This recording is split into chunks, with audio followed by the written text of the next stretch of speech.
Hallo liebe Aquarellfreunde und herzlich willkommen zu einem neuen Film hier in der Aquarellwerkstatt. Das heutige Motiv habe ich euch von meiner letzten Malreise mitgebracht.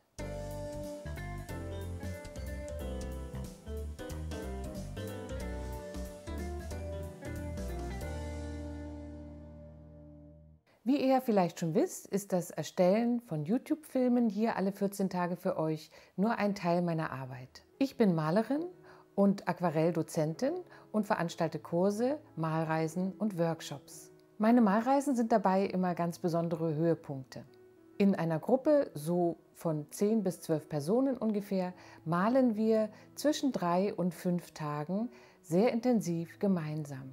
Meistens geht es so gegen 10 Uhr vormittags los. Wir treffen uns im Atelier, manchmal wohnen wir auch zusammen und dann arbeiten wir ungefähr 5 Stunden. Es werden immer genügend Pausen gemacht und der Spaß kommt natürlich auch nicht zu kurz. Abends wird häufig gemeinsam gegessen. Eine meiner letzten Malreisen führte mich in die wunderschöne Stadt Lauenburg. Dort passte einfach alles. Das Wetter war herrlich, wir arbeiteten draußen, wir hatten ein schönes Atelier im Elbe-Schifffahrtsmuseum in Lauenburg und Motive gibt es in dieser kleinen, feinen Stadt an jeder Ecke. Hier male ich heute für euch das älteste Haus von Lauenburg direkt gegenüber vom Elbe-Schifffahrtsmuseum. Viel Spaß bei diesem Motiv. Für das heutige Bild brauchen wir folgende Materialien: Titanweiß von Winsor Newton, Lichter Ocker, Alizarin Karmesin, Cadmiumfreies Cadmiumrot, Sienna gebrannt, Kobaltblau, Zylinblau von Winsor Newton, Lasur-Orange und Ultramarin Feinst von Schminke. Eine kleine Sprühflasche, einen Eichhörnchenhaarpinsel in mittlerer Größe, einen Da Vinci Rotmarderhaarpinsel Größe 12 und den Da Vinci Rotmarderhaarpinsel Serie 35 in der Größe 7. Ich arbeite auf handgeschöpften Aquarell-Büttenpapier von Arches 300 Gramm Graphit. Bevor ich anfange zu malen, zeige ich euch die vorbereitende Skizze in meinem Buch, die ich direkt in Lauenburg vor Ort gemalt habe. Während meiner 2 Vorbereitungstage vor jeder Malreise sammle ich oft einige Motive, die sich zum Umsetzen in der Gruppe eignen und gestalte damit eine Skizzenbuchseite. Hier seht ihr noch einmal das Referenzfoto in Farbe und in Schwarz-Weiß. In der Schwarz-Weiß-Version können wir die Tonwerte in diesem Motiv noch besser erkennen. Für mich ist der Hauptdarsteller des Bildes das älteste Haus und ich werde die Kontraste zu den umgebenden Häusern in meinem Bild verstärken, um den Fokus schön deutlich herauszubringen. Hier seht ihr nun meine Skizze. Wie immer bekommen die UnterstützerInnen der Aquarellwerkstatt Skizze und Referenzfoto per Mail zugesendet. Das Bild wird durch die vielen Häuser ja einen sehr warmen rot-orange Grundton bekommen, deshalb male ich den Himmel zunächst in einem klaren, freundlichen Blau.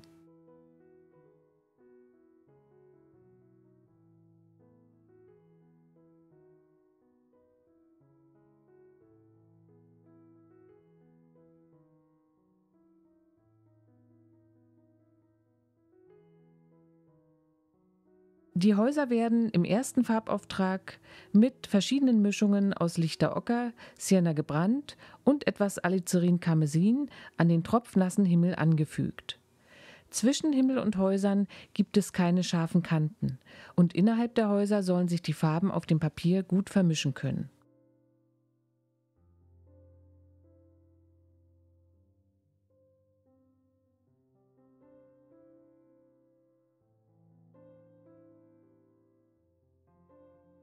Die Figuren, die ich später heller als den dunklen Hintergrund malen möchte, spare ich jetzt schon aus. Im alten Haus kommt auch ein wenig Lasur-Orange auf die vordere Hauswand. Dies ist mein Hauptdarsteller im Bild und ich möchte den ersten Farbauftrag in diesem Haus auch nicht mehr übermalen. Deshalb soll die Farbigkeit schon jetzt interessant und abwechslungsreich sein. Wieder spare ich einige Figuren aus, andere werden übermalt.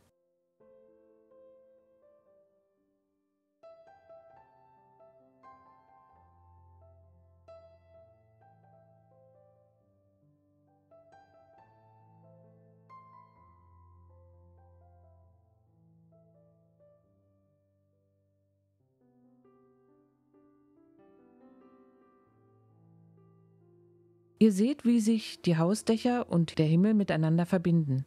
Ich mag diese unklaren Kanten außerhalb des Bildfokus sehr gerne und versuche deshalb im ersten Farbauftrag immer mit sehr viel Wasser zu arbeiten.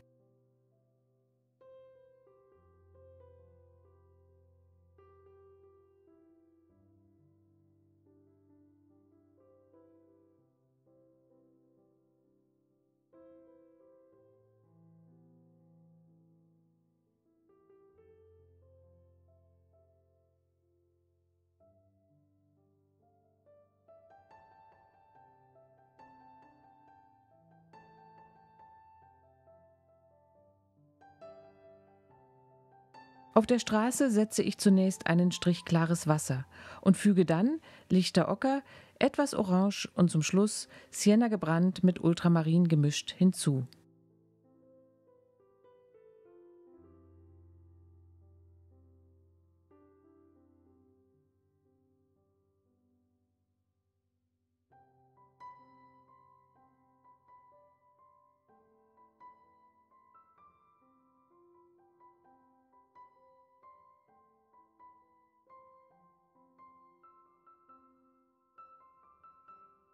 Ein paar Spritzer aus der Sprühflasche geben zusätzlich eine kleine Binnenstruktur in die Hauswände. Nun föhne ich das Bild einmal trocken.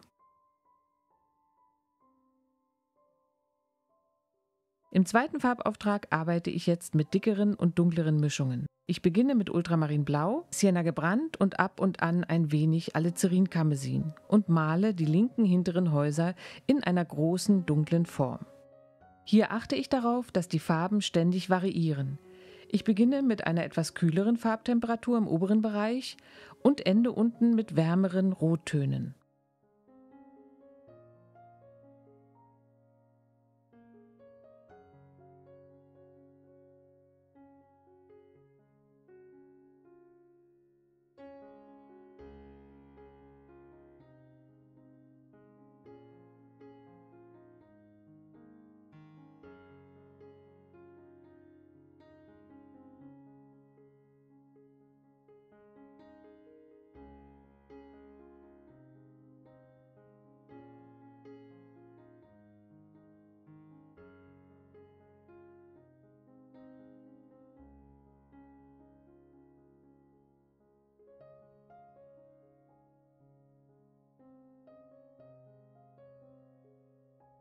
Nun mische ich mir ein Violett aus Ultramarin und Alizarin-Karmesin und trage die Schatten auf dem hellen vorderen Haus ein. Ich halte die Farbe jetzt etwas wässriger, damit das helle Gelb des ersten Farbauftrages unter der Schattenfarbe noch hervorleuchten kann.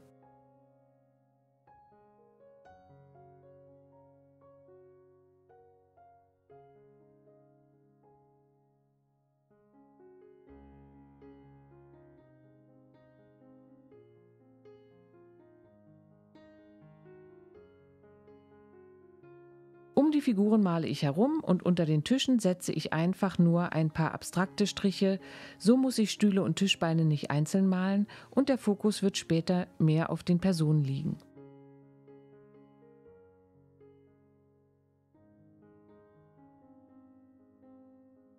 Das Hausdach male ich nun etwas dunkler, als es im Foto zu sehen war. Ich brauche diese dunkle Form hier in der Mitte des Bildes, damit sich helle und dunkle Bereiche auf interessante Art und Weise abwechseln.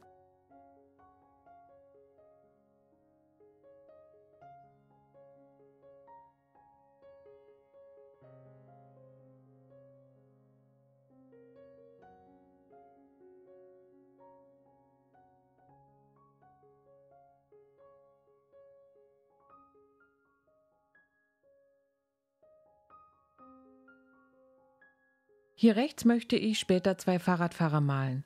Die Reifen deute ich jetzt schon leicht an, später werde ich hier noch einmal etwas genauer arbeiten.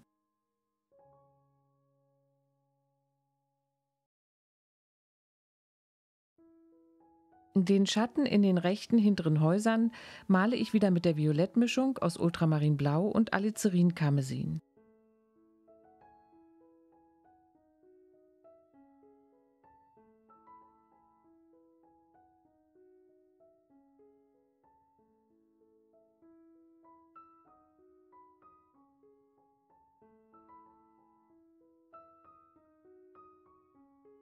Ganz rechts deute ich mit kräftigen und trockenen Pinselstrichen ein Haus an, welches sehr verschwommen und abstrakt, ganz leicht angeschnitten ist und quasi als Rahmen für mein Motiv funktionieren kann. Die gleiche Funktion des Einrahmens hat der große Schatten hier im Vordergrund auf der Straße, den ich wieder mit der Violettmischung aus Ultramarin und Alizarin-Karmesin und etwas Sienna gebrannt male.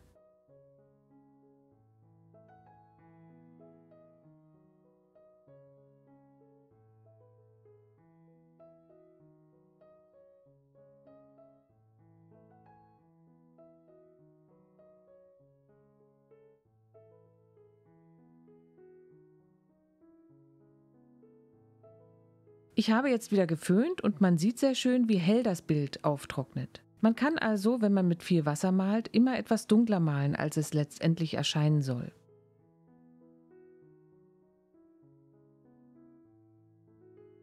Mit einer Mischung aus Sienna gebrannt und Ultramarinblau und einem sehr trockenen Pinsel deute ich jetzt das Fachwerk an. Ich versuche hier zügig mit lockeren Strichen zu arbeiten, nicht zu fest zu werden und mich auch nicht zu sehr im Detail zu verlieren.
Mit einer wässrigen Mischung aus Cadmiumrot male ich die Köpfe der Figuren.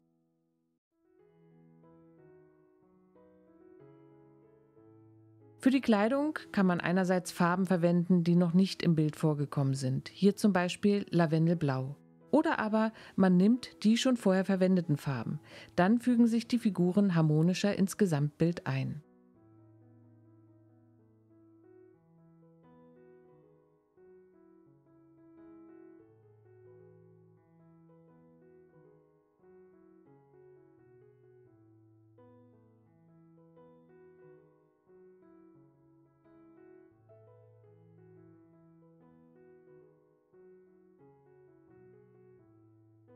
Es folgen jetzt wieder mit möglichst lockeren und zügigen Strichen die Details wie Türen, Fenster und das Fachwerk im hinteren rechten Haus. Jenseits vom Bildfokus möchte ich auf keinen Fall zu genau und detailgetreu werden. Andererseits sollten die Bildränder auch mit der nötigen Aufmerksamkeit behandelt werden.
Ein paar Verzierungen noch im alten Haus und einige Details in der kleinen Café-Szene.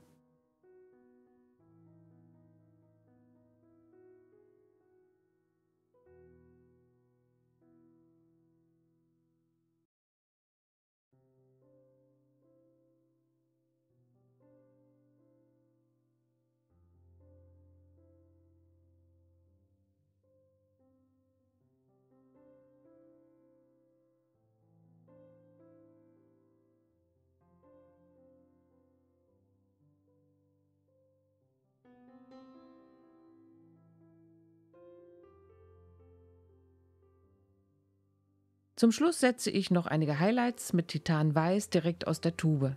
Gerade die Figuren profitieren von diesen kleinen Akzenten und treten plastischer vor dem Hintergrund hervor.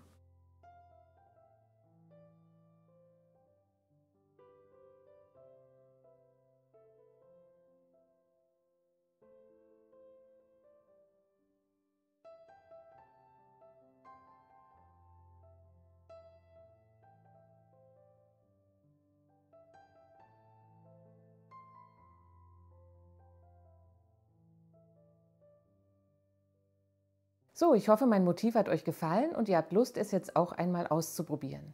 Vielleicht sehen wir uns ja noch in diesem Sommer bei einer Malreise. Einige freie Plätze gibt es noch in den Reisen nach Berchtesgaden, ins Kloster Schöntal in der Nähe von Heilbronn, nach Bad Alexandersbad im Fichtelgebirge und 2 Plätze gibt es auch noch in der Malreise im September in die Rhön. Alle Malreisentermine und auch die Termine für meine Workshops in Kiel und Lübeck findet ihr auf meiner Website www.diesaquarellwerkstatt.de. Vielleicht sehen wir uns ja einmal auf einer der nächsten Reisen oder in 14 Tagen hier wieder auf YouTube. Tschüss und bis dahin.